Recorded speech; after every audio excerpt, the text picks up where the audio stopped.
Bienvenidas todas. Gracias por estar aquí en este foro, en esta conversación que me honra en participar. Yo me llamo Alejandro Cacho, perdón que me presente, pero primero me tocó ser el moderador. Me da mucho gusto estar aquí y me da mucho gusto además compartir estos minutos con tres mujeres talentosísimas, exitosísimas, guapas, a quienes admiro, respeto y aprecio. Tres mujeres que están en los medios de comunicación, que tienen toda su vida en ellos, tres mujeres que además, evidentemente como todas ustedes también, pues tienen sus vidas particulares, sus relaciones de pareja, sus hijos, sus familias, etcétera, sus altas y sus bajas, por supuesto. Quiero presentar en primer lugar a Adriana Delgado, periodista, colaboradora de Heraldo Media Group, conductora en radio, tiene un programa de televisión muy exitoso, y en la radio también, El Dedo en la Llaga, escribe su columna, además es una importante ejecutiva en Televisión Azteca. Gracias, Adriana. gracias, Alejandro. Gracias por la invitación. Blanca Becerril, una mujer periodista, ya con una trayectoria importante en distintos medios, en distintos espacios, ha sido reportera, ha desarrollado un olfato particular para trabajar temas políticos, conductora también de televisión, he tenido el gusto de compartir con ella algunos espacios en distintos lugares, en distintos medios, y también participa ahora en Heraldo Media Group con su programa Reporte H, que es al mediodía, está hoy aquí, por eso no lo pudo hacer este día. Así que un aplauso, por favor, para Blanca Becerril. Y Ana María Lomelí, a quien conozco desde hace mucho tiempo, desde que estudiamos juntos la carrera. Ana María, que ustedes la conocen, una trayectoria muy importante y exitosa en la televisión, en Televisa en primer término, luego en Televisión Azteca, está ahora en Heraldo Media Group también, Canal 11 también, Sí. Canal 11, escribe también, en fin, hace de todo, es mamá, es esposa. Abuela. Ya, Dale, bueno, abuela. Un gran aplauso para Ana María, por favor. gracias. Un honor. Gracias. Y hoy nos toca hablar de la presencia de las mujeres en los medios de comunicación, que son un área especialmente sensible en una fecha como esta y con un tema como este, porque es precisamente el escaparate en donde se reflejan todas las causas de todo tipo, y particularmente el de las mujeres en una fecha como esta, y en un país en donde la violencia contra las mujeres es inadmisible, es tremendamente alta, en donde hay una falta de comprensión por parte de los gobiernos, pero también de la propia sociedad. Platicábamos hace un momento allá afuera que en el caso de los hombres a veces no sabemos cómo abordar el tema del feminismo, del respeto a sus derechos, del respeto a ellas mismas, y eso viene de la cultura, de la educación que recibimos todos en nuestras casas. Yo soy un convencido de que esta fecha no debería existir. No debería existir porque no debería existir la causa por la que existe. No debería existir porque no debería haber razones para exigir equidad y para exigir respeto y para exigir igualdad. Pero existe y existirá hasta que esas desigualdades se terminen, y entonces ojalá algún día la fecha ya no tenga razón de existir. Hoy estamos en plataformas de medios de comunicación múltiples que abarcan desde la prensa escrita hasta los medios digitales. Heraldo Media Group es un caso de ellos, y particularmente en estas plataformas digitales es donde las causas feministas han encontrado un eco particular. Yo quisiera poner sobre la mesa, para que ustedes sean las que hablen y no yo, la importancia que cada día tienen las mujeres en los medios de comunicación de distintas plataformas. Cada vez tienen una mayor participación en distintos ámbitos, desde el área ejecutiva, desde el área de la dirección, desde el área de quienes escriben o quienes hablan a través de estas plataformas. Eso como punto de partida para que ustedes empiecen con lo que quieran decir. Adriana. Muchas gracias Alejandro. Fíjate que este fin de semana tomé un avión y en una revista que estaba en esta línea aérea, Aeroméxico, es decir, tenía un reportaje muy interesante, una entrevista que le hacía a Marion Reimers, esta periodista excelente de deportes y además fundadora de Versus, una organización no gubernamental que fomenta debates sobre la discriminación de género, clase y raza con el fin de mejorar el contenido en el periodismo deportivo. La frase decía esto: mientras los hombres opinan, las mujeres informan. Y esto me llevó a pensar qué iba a decir en este foro, y es esta estigmatización de las mujeres en los medios de comunicación. Del 40% de una sala de redacción, solamente el 20% está conformada por mujeres. ¿Por qué es tan importante que ocupemos más posiciones en esto? No solamente en pantalla, porque me comentaba también antes de entrar a esta sala una persona y me decía, fíjate que mi experiencia al pedir trabajo en los medios de comunicación masiva, no estaban en aquel entonces, cuando yo me empecé a formar en este medio, no estaba todavía las redes sociales. Gracias a Dios existen, y qué bueno que existen, porque han visibilizado muchísimo el tema de los problemas y de los combates que hemos dado muchas mujeres por visibilizar muchos de los problemas que le suceden a las mujeres. Ella me decía, cuando fui a mi primera entrevista me pedían que usara vestido y que usara una falda corta. Claro, hay que adornar la pantalla. Terrible. Porque si no eras bonita, tenías curvas, ya, que fueras inteligente, pues qué bueno, te aplaudían. Pero así pasaron muchas mujeres en esta carrera por tener una posición, por poder informar y todavía por poder opinar. Que esa ya era, sí, si tenías la oportunidad, ya habías batallado muchísimo porque esos espacios los tenían los hombres.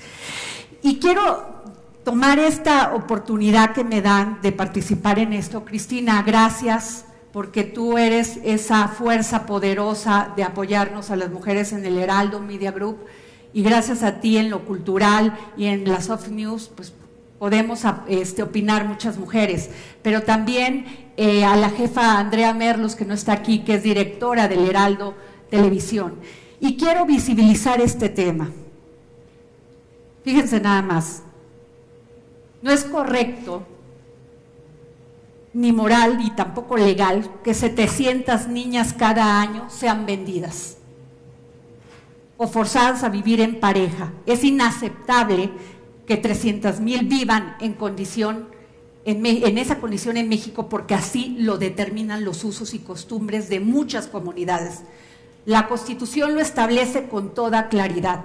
El artículo 2 reconoce el derecho de los pueblos indígenas a su libre determinación y autonomía, pero con las acotaciones debidas al apartado A, fracción 2, dispone que pueden aplicar sus propios sistemas normativos en la regulación y solución de sus conflictos, sujetándose a los principios generales de esta Constitución, respetando las garantías individuales, los derechos humanos y la dignidad e integridad de las mujeres.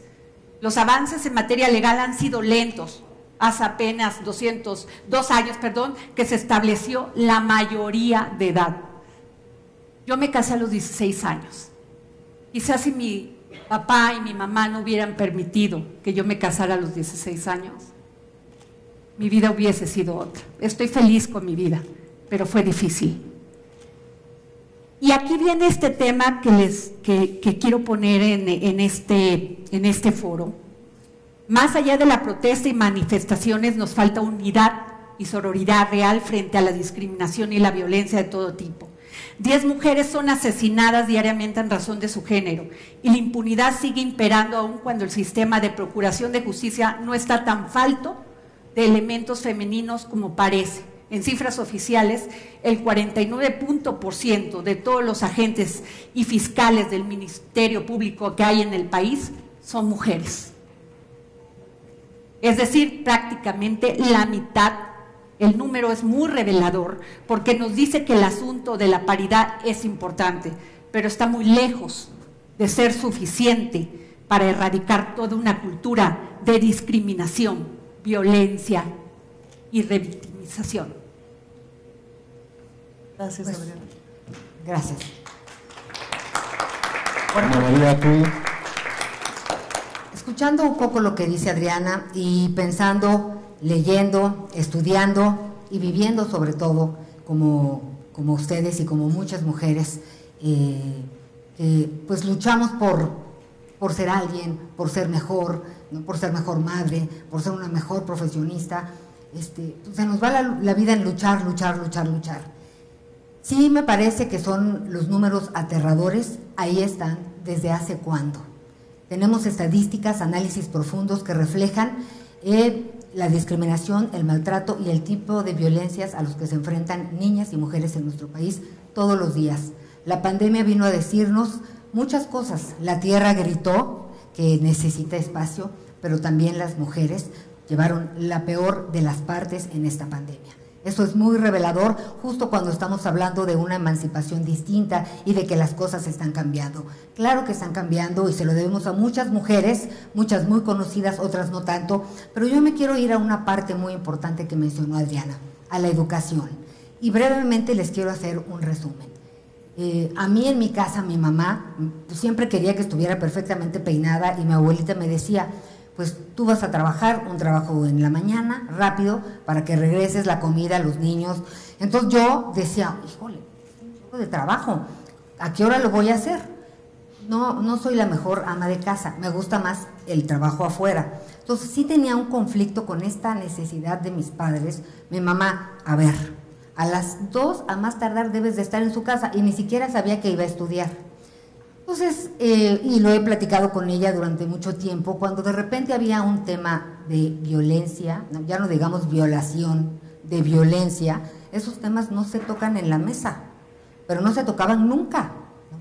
Después, muchos años después, que yo le decía a mi mamá, mamá, ¿cómo es que me fui a trabajar y nunca me explicaste realmente el tema de una relación sexual, el tema de un acoso en el trabajo, el tema de un tocamiento en el metro? ¿Cómo nos vamos así por la vida?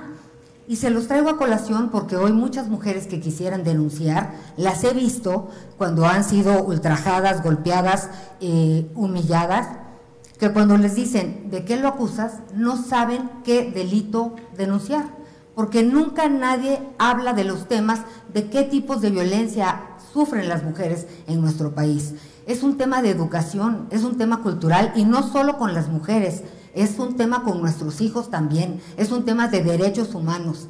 Cuando pensaba en el reto de el nuevo orden, y he trabajado distinto y he tenido que prepararme para poder ser mamá, una mamá diferente a la mía, ¿no?, que la amo y me acompaña, y estoy aquí porque cuando me vi en su espejo, yo dije, mamá, es que esto no me gusta, no puedo permitir que mi vida dependa de levantar mi mano y que alguien me atienda. No, si bien me va, ¿verdad? Esto no va a pasar. Entonces me entró una ansiedad por salir adelante a como diera lugar. Pero me he encontrado en el camino estos baches y estas lagunas educativas de las cuales somos responsables. Hoy al frente, como medio, como madre, como familias, tenemos una labor importantísima. Las escuelas también tenemos que pugnar porque abran el espectro de la educación sexual, porque ¿qué creen? Ahora tenemos que entender que están ellas, que están ellos y que están ellas, que son otras personas, son personas como nosotros con diferencias, pero son personas que no existen. Quiero preguntarles, ¿cuántas personas indígenas nos encontramos en esta sala? ¿O cuántas nos verán en internet? No lo sé, porque hay una brecha digital importante, además de que seguimos con la brecha económica en cuanto a los salarios. Entonces, son muchas cosas en las cuales tenemos que trabajar, pero sí tenemos que ser muy reflexivas y responsables adentro de nosotros y en nuestras casas. A mí al principio me daba pena porque me sentía limitada, pero me fui a terapia, estudié cómo hablarle de sexo a mis hijos, a ellas y a ellos. Y el esposo me decía, ¿crees que es necesario? Están chicos, ¿no? Le digo, no, mejor ahorita, antes que lleguen chicos con un bebé o otras cosas. Son muchos los temas que tenemos que abarcar, pero parten de nosotros. Y como responsables de medios de comunicaciones, debemos de jalar a las demás mujeres, y me parece esta palabra sororidad muy importante, porque hay quienes todavía viven en las sombras. Este día es muy importante, no para celebrar, sí para conmemorar todo lo que han hecho millones de mujeres en el mundo, mexicanas por supuesto, pero para seguir insistiendo, no podemos permitir este asesinato de 10 mujeres, .5 en México, al 10 por el simple hecho de ser mujeres. Blanca, tú tienes una perspectiva distinta, porque eres mujer igual, pero en otra generación. Exactamente. Y te tocó otro momento. Exactamente, pues no tan distinto. El primer reto que yo tuve que enfrentar para ser una mujer profesional fue el de mi padre. Yo estoy educada, como dicen las abuelas, a la antigüita, con principios y valores, pero a mí sí me educaron, bueno, más bien, la familia de mi papá quería reeducar a mis hermanas y a mí, en el sentido de las mujeres están en su casa y sirven a los maridos y sirven a los hermanos. El primer reto al que yo me enfrenté cuando le dije a mi padre que quería estudiar comunicación y periodismo, pero antes de eso que quería hacer una carrera universitaria, es que mi padre de Jalisco, macho, ya se lo imaginan ustedes, a caballo y estas cosas, me dijo, no hija, o sea, está saliendo en estos momentos, tenía 16, 17 años, con un niño que ni siquiera estaba saliendo, lo estaba conociendo, y me dijo, creo que tu proyecto de vida es que te quedes con este niño que le va muy bien económicamente al papá, y te esperes y no me hagas gastar en una educación que al final vas a terminar casada con él. Entonces, ¿para qué voy a invertir 3, 4, 5 años en una educación que ni vas a ejercer? Entonces, ahórrame todo ese dinero y vente a Guadalajara, te sientas, te casas, tienes hijos y te va a ir perfecto en la vida. Y después, Adriana quiso cuidar mi identidad, pero yo soy esa mujer que le contó hace unos momentos que uno de mis primeros trabajos cuando salí de la universidad, yo estudié en la UNAM y me costó muchísimo trabajo entrar porque yo hice examen para poder entrar a la máxima casa de estudios. Y mi primer trabajo, después de que salí de la universidad, después de que me fui a estudiar un posgrado al Tecnológico de Monterrey en Economía, Negocios y Finanzas, era ir a una cadena de televisión muy famosa en México. Y el primer día que llegué yo a esa cadena, me sentía lo suficientemente capaz para ser una conductora de televisión. Porque además soy una persona que siempre está informada, que lee muchísimos periódicos y que siempre está como en el timing de las cosas que están pasando en México. Y cuando llegué me di cuenta que todas mis compañeras de casting eran o ex reinas de belleza, que es muy respetable a lo que cada quien se dedique, pero eran niñas diferentes a mí, porque muchas de ellas no habían terminado una carrera universitaria, o algunas no habían tenido ni siquiera la oportunidad, o no habían querido estudiar ni siquiera la preparatoria. Y cuando algunas de ellas me preguntaban, ¿y tú por qué vienes? Y yo, no, es que yo quiero ser conductora y es mi sueño. ¿Y en qué certamen de belleza saliste? Es que yo soy Miss Tabasco, yo soy la reina de no sé qué. Y yo, no, pues es que yo vengo de la UNAM y vengo del TEC de Monterrey. Y todas así, no, pues no creo que te quedes, porque tampoco eres el perfil. Y yo, pero entonces, ¿qué perfil están buscando? Cuando entré al casting, el productor en ese momento me dijo, eres suficientemente capaz, improvisaste muy bien, lees perfecto el prompter, tienes dicción y tienes muchas cosas que estamos buscando, pero también necesitamos imagen. Y queremos que vayas a un departamento donde estaba vestuario y te pongas un vestido diferente a como vienes vestida. Entonces, en verdad, fue denigrante para mí darme cuenta que si no tenía un escote y una microfalda, no podía acceder a ese empleo, y evidentemente no me contrataron, y después contrataron a una chica que había sido la flor más bella del ejido en Tabasco. Ella había sido la conductora que se había quedado con el puesto que yo quería. Entonces, a lo que quiero referirme con esto es que hoy me siento muy orgullosa de todos los obstáculos que he tenido en mi vida profesional como mujer en medios de comunicación, pero también creo que una de mis principales responsabilidades es abrirle camino a todas ustedes, a todas las niñas y mujeres que vienen atrás de mí, y decirles que no estamos solas, que siempre vemos otra mujer dándole la mano a otra mujer. En estos momentos yo me siento muy orgullosa de lo que he logrado, pero también lo he logrado gracias a que he tenido muy buenos jefes y que he estado en instituciones donde han preponderado mi valor intelectual sobre si soy rubia o si soy castaña o si tengo unos senos enormes o si tengo el cuerpo como las chicas de Sinaloa, por ejemplo. Eso es algo de lo cual yo me siento orgullosa, porque además todos los días te preparas para ser una mejor persona. Y en estos momentos soy conductora titular del noticiario matutino en la Suprema Corte de Justicia de la Nación y también en el Heraldo Media Group, del cual me siento muy orgullosa de pertenecer, porque han sido dos instituciones, bueno, una institución federal y otra de iniciativa privada, que les importa mucho más el valor de las personas, de las mujeres, y siempre nos están incentivando, que el cómo te veas. Que eso creo que es algo bastante importante. Y yo siempre que doy alguna plática, porque soy muy positiva, y siempre trato de empoderar a las mujeres y decirles que no estamos solas y que somos poderosas y que somos invencibles y que sí somos sensibles, y en algunos momentos tenemos, no sé, a nosotros nos pega mucho, o a lo mejor a mí en lo particular me pega mucho el asunto emocional, pero cuando me doy cuenta que tengo hermanas que vienen atrás de mí y que yo soy el ejemplo de mis hermanas, de una mujer que ha luchado mucho por sus sueños, son como mis fuerzas para seguir adelante. Y además tengo una sobrina, que a la sobrina siempre hay que educarla en estos momentos, en el sentido de todos somos iguales. Justo hace rato les decía también que en mi casa, yo vengo de una familia muy conservadora, mi papá de Jalisco, mi mamá de Michoacán, mi papá en colegios militares toda la vida, mi mamá en colegios de monjas, y yo tuve una educación en un primer momento de escuelas de monjas. Iba en el colegio Las Rosas del Tepeyac en el norte de la Ciudad de México. Y cuando yo era niña, mi mamá siempre nos decía, es que las mujeres tienen que abrirle camino a otras mujeres, y si no puedes tú, te ayudamos porque podemos todas. Y yo me acuerdo que cuando era niña, en este cambio generacional que se refería a Alejandro Cacho, mi mamá fue mamá soltera, porque se separaron cuando yo tenía 7 años de edad, y somos 5 en mi casa. Entonces mi mamá tuvo que quedarse con la responsabilidad de 5 hijos, de sacar 5 hijos adelante.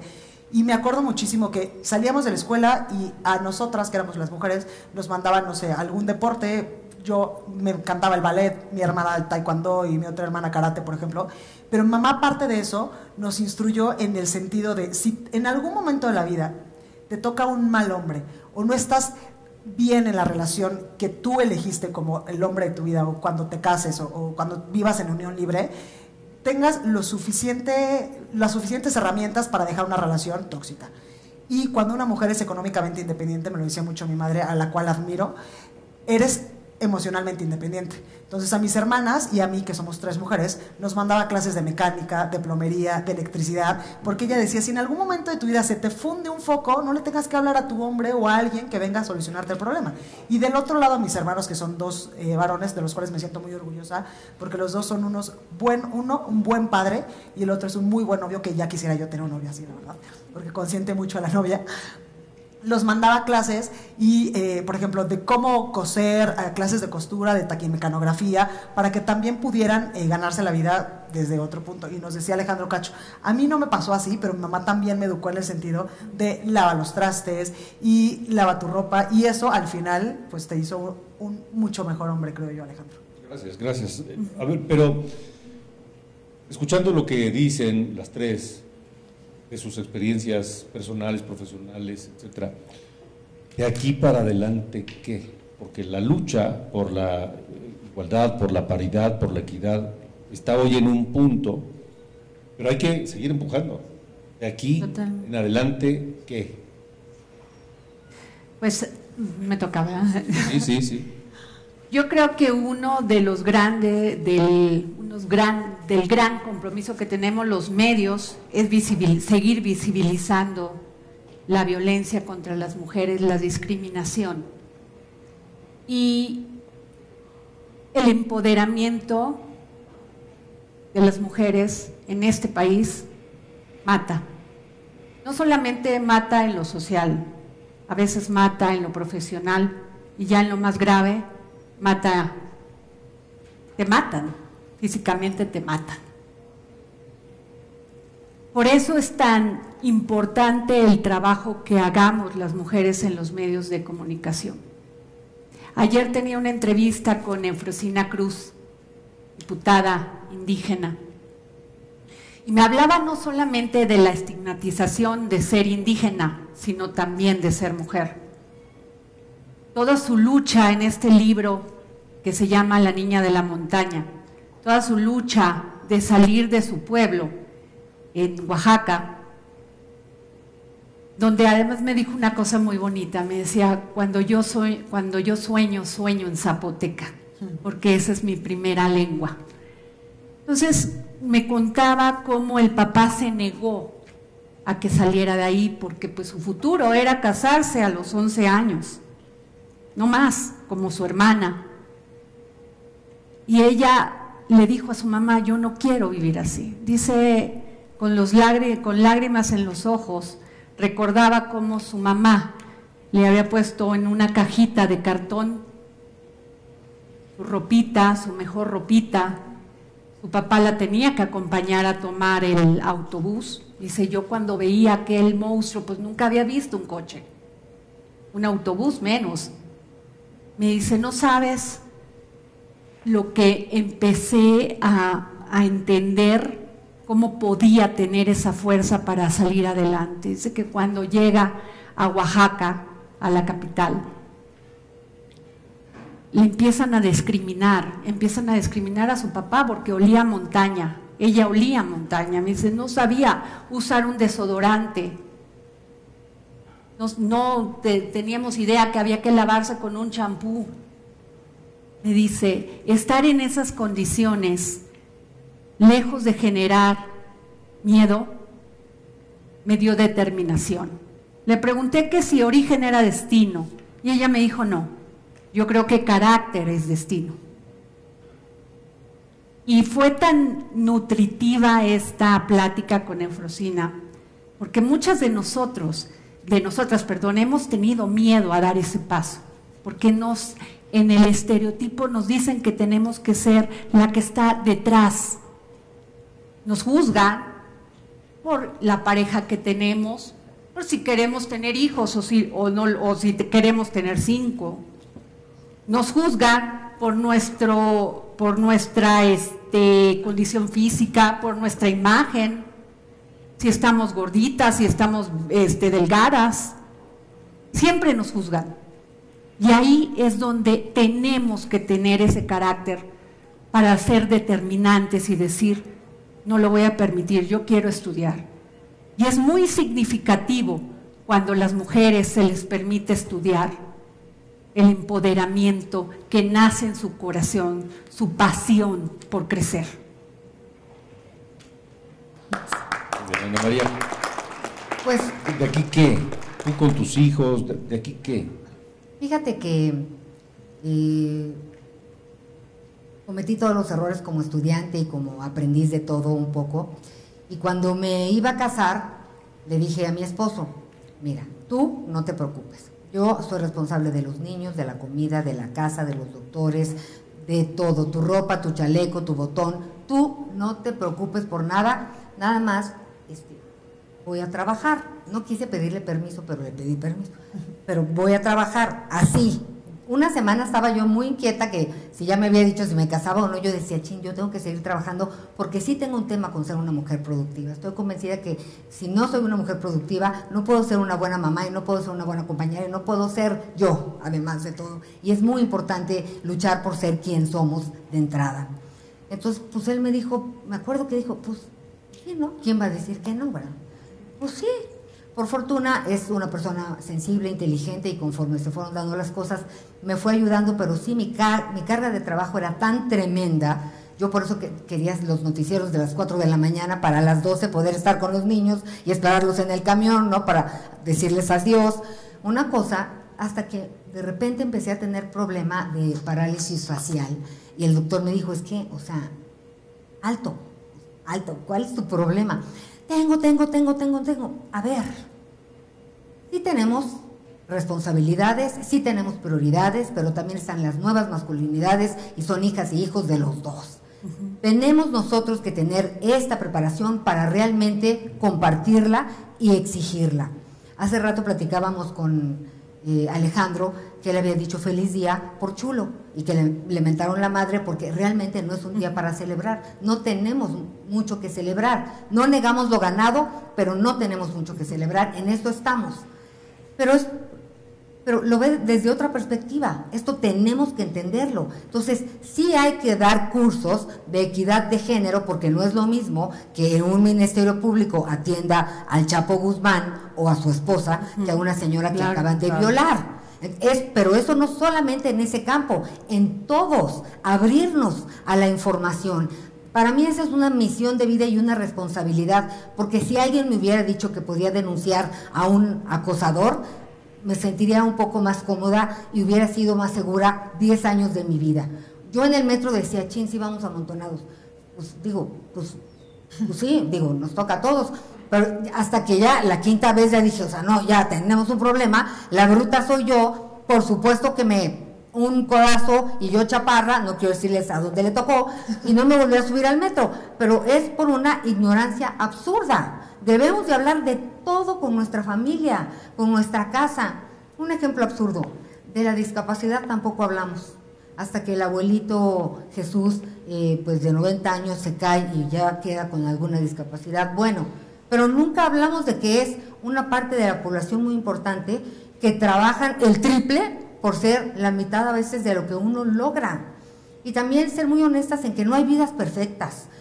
Aquí tengo mis compañeras, Cacho, seguramente ustedes, la propia Cristina, que a mí me ha llamado la atención esta parte humana tan importante que no podemos perder jamás, a pesar de estar luche, no podemos perder esta humanidad. ¿Cómo enseñamos a los que vienen atrás? ¿Cómo las jalamos? Abriéndonos, diciendo honestas. Y hay más veces que yo he pisado el suelo que el cielo, se los quiero confesar.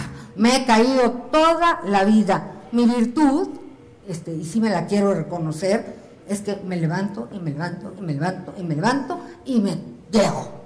Que no es fácil, no es fácil. Ahora en redes sociales nuestros jóvenes ven todo tan increíble, todo tan perfecto, que sí es aterrador la realidad que puedan creer que viven. Totalmente. Bueno, pues yo creo que el reto que nos toca a nosotros las mujeres que informamos es eso, informar y también motivar a las mujeres. Yo sí me considero que soy como una coaching de vida, porque a mí me ha pasado mucho durante la vida y en los últimos años también he vivido violencia, incluso en un noviazgo viví violencia, que eso tampoco lo contamos y eso tampoco es tan aceptable para una mujer que está frente a los medios de comunicación. Y en algún momento de mi vida también sufrí violencia dentro de la escuela, porque yo era la güerita que no iba a las fiestas y que tampoco se iba a los antros después de la escuela en la UNAM, porque yo siempre estudiaba y trabajaba porque como mi papá no me quiso pagar la carrera, pues la pagué yo. Entonces estudié y trabajé toda la carrera y también creo que tenemos que empoderarnos entre nosotras y echarles todas las ganas del mundo. Y a mí siempre que alguna compañera de trabajo o alguna amiga o alguna hermana o alguna prima se acerca conmigo y me dice, oye, es que estoy desmotivada y es que sé que no, creo que ya quiero aventar la toalla porque ya no puedo, en verdad se los juro que nosotras podemos con todo. Yo siempre he dicho que nosotras las mujeres somos como invencibles, como la Mujer Maravilla. Cuando sientes que no puedes, algo dentro de tu cabeza revoluciona y siempre puedes con más, porque tienes la motivación tal vez de tus hijos, porque eres mamá soltera, o tal vez de algo dentro de ti que te movió cuando eras niña y dijiste, yo quiero ser la mejor en lo que hago, o demostrarle tal vez a tus jefes, o a tu novio, o a tu esposo que eres mucho más de lo que ellos piensan que eres, y simplemente, y lo más importante creo, es demostrarte que tú puedes con todo, y que no hay cosas imposibles para las mujeres. Así que yo les digo, échenles muchas ganas. En verdad que somos la fuerza que mueve este país y lo hemos visto durante muchísimos años, cuando incluso hacemos paros después del 8 de marzo, donde literalmente el país se para porque las mujeres no salimos a trabajar o porque las mujeres bajamos la guardia 5 minutos, el país, las familias, y me atrevería a decir yo, los esposos y los novios también se paran, porque yo también creo que atrás de un hombre no, al lado de un hombre siempre hay una gran mujer, y esto me he dado cuenta porque además también doy consultoría política, y con la reforma del 2014, la reforma político-electoral del 2014, ahí fue cuando las mujeres constitucionalmente nos empoderamos más en el ámbito político. Y a mí me da muchísima rabia cuando asesoro a una candidata que me dice, no, pero es que no sé qué voy a hacer con mi marido, y si gano, ¿qué va a pasar? ¿Se va a ir al DIF? ¿O dónde va a estar? ¿Dónde lo voy a colocar? Y yo siempre les digo, no te preocupes, no tienes que colocarlo en ningún sitio. La que ganó la elección eres tú. Claro. Y después también me pasa mucho el asunto de las Juanitas que se daba mucho antes, donde los partidos ponían en primera fórmula por equidad de género a una mujer y abajo a un hombre como suplente, y automáticamente cuando una mujer ganaba porque tenía el charming, porque había salido a conseguir los votos, mágicamente le decía al partido, ¿sabes qué? O al Instituto Nacional Electoral o el IFE antes, no, es que no puedo con el cargo porque los hijos y entonces el marido y no me deja, y automáticamente subía al suplente, y entonces había muy poquitas mujeres en la política, que hoy debemos de sentirnos orgullosas también, porque en la política nos estamos abriendo mucho camino. Vean ahora cuántas mujeres gobernadoras tenemos, cuántas senadoras, cuántas diputadas, que ellas son también nuestra voz dentro del Congreso de la Unión, y cuenten con nosotros. Así que si quieren mandarnos un tweet o un Instagram, o les damos nuestro teléfono, cualquier cosa que necesiten en la cual nosotras podamos ayudarles desde nuestra trinchera de los medios de comunicación, ténganlo por seguro que los vamos a hacer. Y además gracias a Cris Mieres y a toda la gente del Heraldo Media Group, porque en verdad que no me había sentido, he trabajado en muchos lados, llevo como 15 empresas a lo largo de mi vida, llevo como 15 años trabajando en esto y tengo 35, pero nunca me había sentido tan protegida en mi condición de mujer en ninguna empresa como me siento en el Heraldo. Así que muchísimas gracias y échenle muchas ganas, chicas, porque podemos con todo. A ver, antes de que el tiempo nos empiece a premiar, yo quiero que ustedes tres hablen de qué papel quieran que juguemos los hombres en esta causa. Empáticos. Pero empáticos, ¿cómo? O sea, Mira, a ver, que sean digo, empáticos, pongamos las cosas bien claras. ¿Qué esperan de los hombres? Entender que somos un equipo. Nos necesitan, los necesitamos. Bueno, no, sí los necesitamos, claro. Somos un equipo y que hay que prepararse y realmente abrir el espectro. O sea, no es ¿cómo te diré? No es una manda. Si no hubiera sido esta reforma político-legal por cuota de género, no llegaríamos nunca. Pero capacidad hay de sobra. Entonces, a lo mejor podríamos empezar por escuchar, por entender, por preguntar, ¿no? Y realmente por respetar los derechos humanos, que es de todos, ¿no? A mí me da igual si me abren la puerta o no, me da lo mismo. Lo que sí me importa muchísimo es que me paguen igual. Y trabajamos igual, ¿verdad? Si trabajas menos, pues entonces... Yo creo que nos deberíamos de ir también, estoy de acuerdo contigo y con Blanca, Ana María, al ámbito legal. Yo creo que es muy importante las conquistas que hagamos en el ámbito legal.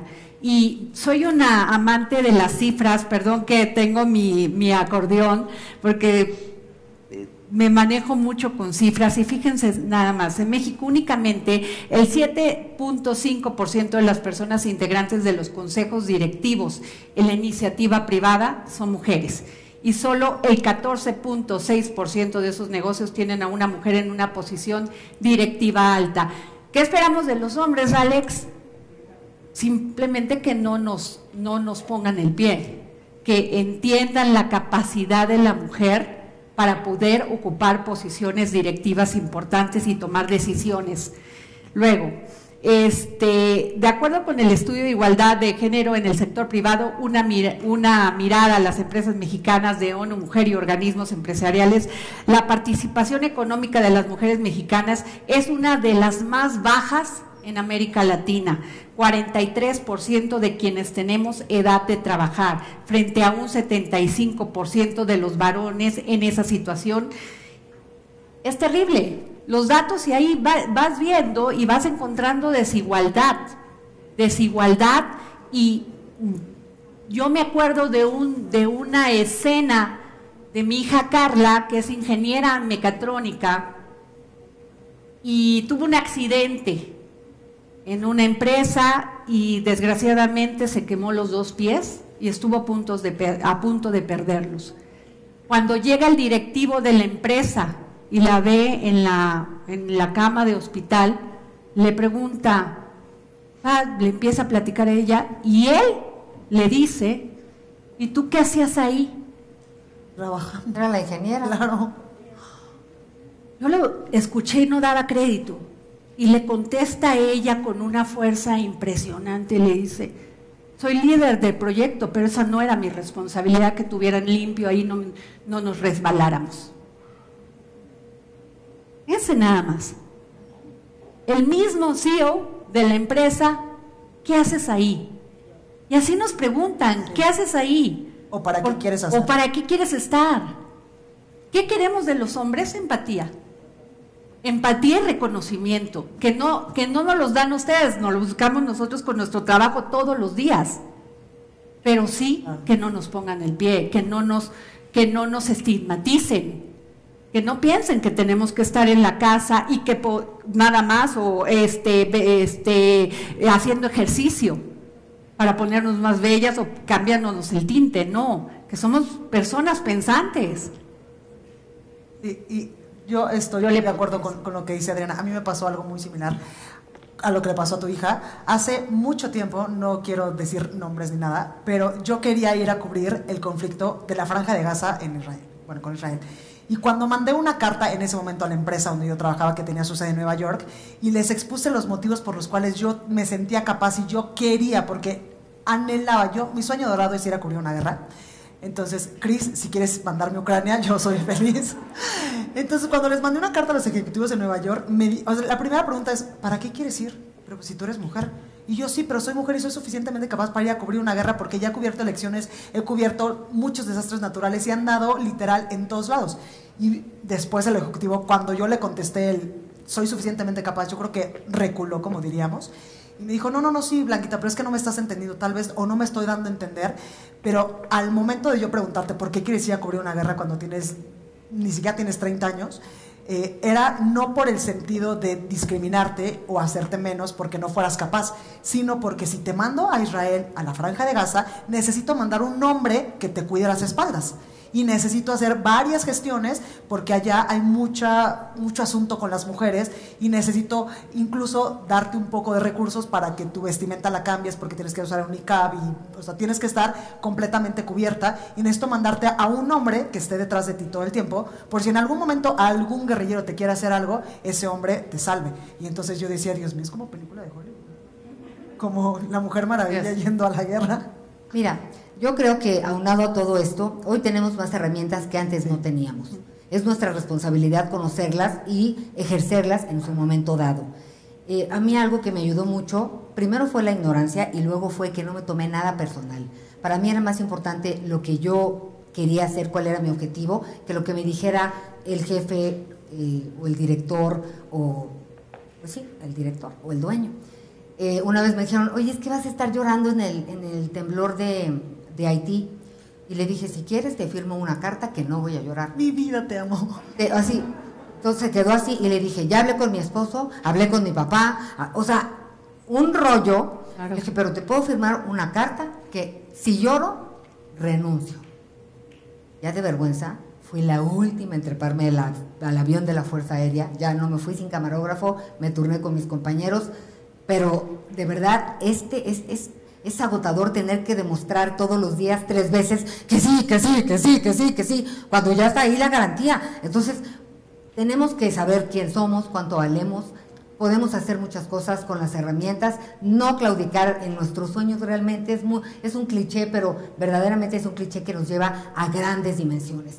Yo hoy me siento muy emocionada, tengo 56 años, y me acuerdo de mis abuelos, me da un poco de tristeza porque pues eran viejitos. Ya tengo una nieta, soy una abuela joven, te faltó. O sea, soy una pero abuela. Y saben que mi misión también es dignificar la tercera edad, con toda la experiencia que tenemos, con todo lo que hemos trabajado, con todo lo que hemos hecho. Ojalá que mi futuro no sea estar en el súper con las bolsas. Tendríamos que dignificar también el papel de los adultos mayores. No es correcto, y son un acervo cultural y un acervo en muchos sentidos de historia y de sabiduría, con decirles que la dieta prehispánica de nuestros antepasados es 14 veces más antioxidante que lo que comemos hoy. ¿Qué pasaría con nosotros si no escuchamos a nuestros abuelos? Oye, que te la pasen, ¿no? ¿Verdad? Nosotras aquí la que... No, y mucho más barata, porque era de hierbas y cosas que tenían a la mano nuestros antepasados. Hay mucho trabajo que hacer, este nuevo orden es un orden que nos exige realmente a preguntarnos, a cuestionarnos, por supuesto a prepararnos al triple, eso no lo duden. Así es.